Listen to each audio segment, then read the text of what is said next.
Hi everyone, welcome. You're probably wondering, what on earth is this crazy contraption? Well, it consists partially of what I normally shoot my videos with, which is my older GoPro Hero version 4 Black Edition. And then I had this idea down here to use one of my mounts to take my somewhat newer Hero 9 Black Edition and point them both at the same subject matter. So while the newer camera, the Hero 9 down here, has got its own display on the back, I've got the Hero 4's view projected on this phone over here running the GoPro app, so we can sort of see side by side what each camera is seeing.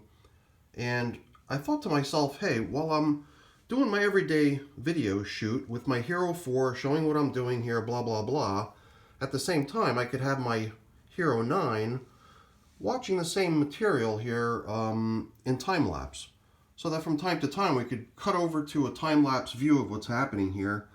The main reason I'm interested in doing that is because this bin, I believe, has a pretty good sized population. It seems to burn through food pretty quickly, but as recently as maybe a couple months ago, we even had a hard time finding any worms in here.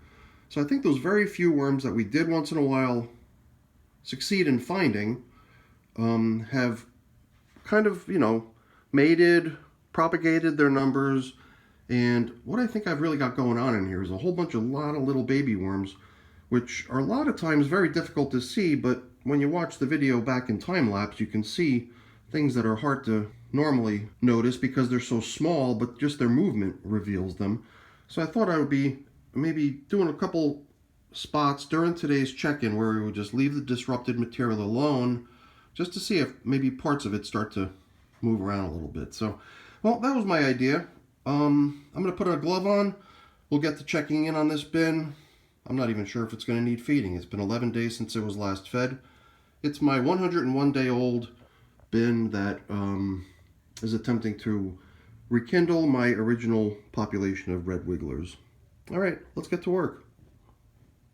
So the time lapse is running, and my idea came to me earlier when I was reviewing the, oops, got ourselves a little visitor. We're going to evict. Idea came to me earlier when I was just refreshing my memory on what happened in this bin last time. I noticed that when I played the footage back fast, I was playing it back I think at 5 times speed, I could see little movements in the material where there was probably a little tiny worm, one that I probably didn't notice with my naked eye, but with the fast movement of the video getting played back, oops, fast, it greatly aided in the ability to see it. So that's why I thought that if I just had some, footage of the material, I'd be able to better see how many babies actually inhabit this stuff, since they are kind of evasive. Visiting creatures like those little caterpillars we saw in here are usually not that common, but this worm population did actually live outside my garden for a while, out in my yard. So if a few non-worm creatures made themselves at home alongside my worms, well, can't really blame them, can you? Alright, now, I was skeptical as to whether I would even need to feed today, just based on what I saw in the video of the last feeding, which was just, showing how much food was added. A lot of food was added into here. A whole bunch of chunks of pumpkin, After 11 days, I'm curious if they've done away with it or what the deal is. I kind of thought that with all the food that was put in here, and since it's only been 11 days, it seemed like if we were to make some major disruptions right down the middle where the feedings occurred, then there'd be, probably some good signs of life. The big worms would be pretty obvious to see, like the one that just crawled across the surface here. And then perhaps by doing this little time-lapse trick, we'll have better visibility into a lot more little worms too. So at the same time, we'll be able to determine if there's the need for any food in here, and then maybe while I'm just allowing a little time for the time-lapse camera to show us what's going on here, I can go get some food if it's deemed necessary. But I am prepared to just skip today's feeding if we find lots and lots of leftovers in here. Before we open up the middle to inspect it, why don't we actually just turn up the outer edges. I'd also like to see what's going on out there, but perhaps if we begin with the outer edges, just maybe sort of tilling up what's out there, we'll just immediately get a better view of what's happening, and at the same time I'll also get that slight sense of relief of seeing all the dry material that is visible out on the outer perimeter, just seeing all that stuff finally getting sunken down below the surface. Those are just the edges of the bin where there's a little bit of airflow and things do dry out a little bit. So I always look forward to dampening that stuff by mixing it with the material down low. I do believe right down the middle where all the pumpkin had just been fed 11 days ago, we're probably going to find a whole lot of worms. I mean, it's a delectable item, chock full of moisture. It'll probably be a lot more damp down the middle, but you know, when I look at this material down low, right below the stuff that was kind of dry along the edges, stuff down low has really got a good moisture content to it. Almost perfect. Almost even damp. Almost too damp in a way. I don't know. I've always kind of run my bins a little bit dry. I've been criticized for that at times. I think the key takeaway from checking out this material is that it's not in need of any adjustments or changes. It does seem just about right. So I really like what that bubble wrap is doing as far as locking the moisture in, allowing for airflow beneath it, beneath the bubbles. I guess just by covering up the way you do, the nature of that is just that you're going to have the perimeter a little bit dry, at least, you know, for a few days until you get a chance to till that stuff back into the bed. So I think we're probably going to see a little bit more interesting stuff. I'm going to open up the feeding zone down the middle. I'll try to do it pretty quickly and then get hands off so we can watch some of the movement once again in time lapse. Hopefully it produces something a little bit more interesting. But before I do, I have to get rid of this little squatter. I don't know. They don't belong in my bins, so I'm pulling them out when I see them. So let's do a little tilling here, and we'll see what we see.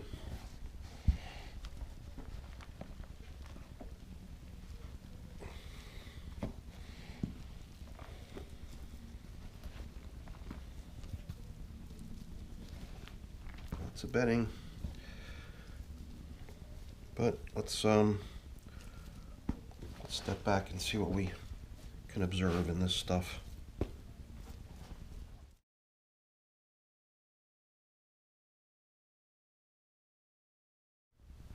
Like before, I let things go here for about 5 minutes. I even washed off my glove.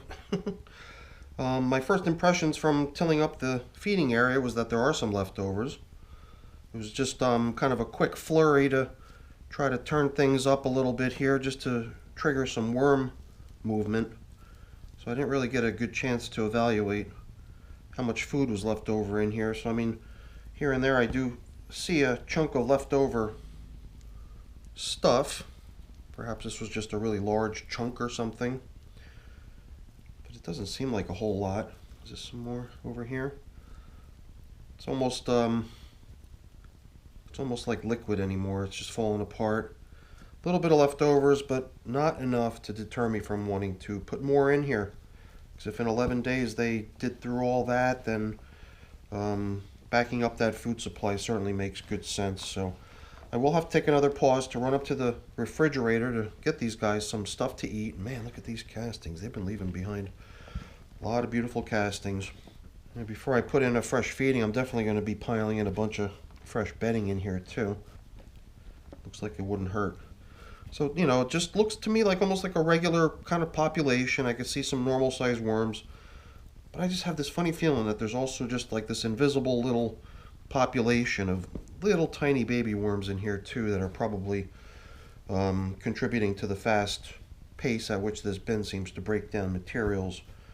So I'm just wondering if before I head upstairs, maybe we could do one more quick till and observe some more time lapse, and then we should give these little guys a break. I'll get the feeding in here and we'll pack things up, but for one last sort of view of maybe some movement in the material that's otherwise difficult to see in real time. We'll do a quick till up over here, and then I'll be right back so I can get these guys fed.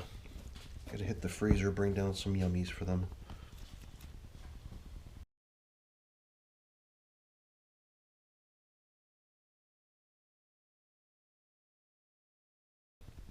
While I was upstairs in the kitchen picking this assortment of yummies for the worms, I was thinking to myself, I wonder how these little time lapses are gonna turn out. I really hope my hunch is correct, and I really hope that there is just a whole bunch of kind of minuscule life in here that's just gonna sort of erupt and become you know, a really packed worm bin once all those little tiny worms that I believe are just out here but only hard to see are gonna get to full size. Yeah, that's maybe just my dream for this system. It's really what I hope happens, but I don't know what to expect. I hope that the time lapses are telling and reveal what's happening here. Okay, ready-made bedding here. It's sort of aged and primed and been soaking, and it's a combination of all kinds of stuff that the worms should really favor. I always like putting this stuff down, especially since I add frozen foods very often. This, to me, feels like a little bit of an insulation that I protect the nearby worms from getting kind of buzzed by the cold. And you know what? I think we'll have more room down here to possibly add even a little bit more. Probably keeping to my sort of rule of thumb for bins that are 100 days old or older, and at the age of 101 days old, this one's kind of at the borderline. I would often start really withholding materials from the bin that would take a long time to break down, slow composting items. So I don't know about this paper, but it does seem like continuing to put paper in like this could end up with a lot of scraps in your finished compost in the end if you wanted to sort of steer towards harvesting the castings. So I think that this might be one of the last times we put cardboard and paper scraps into our bins. We got ourselves a couple bananas. This is a whole bunch of apple peels, and you can see there's some pumpkin here too. Let's break this stuff up, spread it out. I'm trying to size it up so I can sort of mentally compare it to what I saw in the last video or the last feeding 11 days ago. It does seem kind of comparable, a little bit difficult to tell. I don't know if the apple peel can stack up to the pumpkin when it comes to having moisture content. I've got a funny feeling that the pumpkin is a much higher moisture content than the apple peel. Let's see, we'll drop the rest of this stuff in, scatter it about. And then even here, we've got ourselves a nice, fresh coffee filter. So you know what, why don't we take the one that was draped out across the feeding area and include it as additional bonus bedding down here in the feeding area. We'll cover up with this one at the end. Because, you know, the feeding zone indicator, it's important. It shows you where you last fed. If you're having trouble finding it, always turn to your feeding zone indicator. Alright, let's just stack in some nice bedding in here, since it might be one of the last times they get a bunch of nice fresh bedding like this. I'm confident that this population can handle it. Just so weird to think not too long ago I was sort of coddling this system and thinking to myself, oh, we don't want to feed too much, or we don't want to check back in too soon. We got to give that tiny population time to break down what's in there. But I've got a funny feeling that this is no longer a bin that I can sort of classify as one that's got any sort of weakness or deficiency.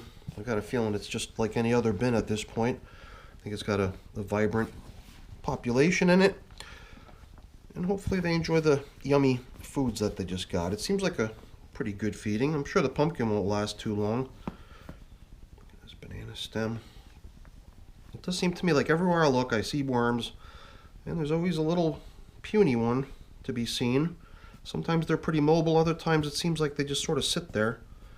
And eventually they become mobile, start moving, but they're not like, they don't react instantly all the time.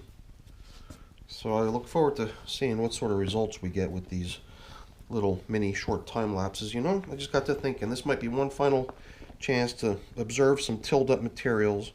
So why don't we switch over to time-lapse view for a second. I'll get my busybody hand out of the way here so we can see what we can see, and maybe we'll spot a few worms.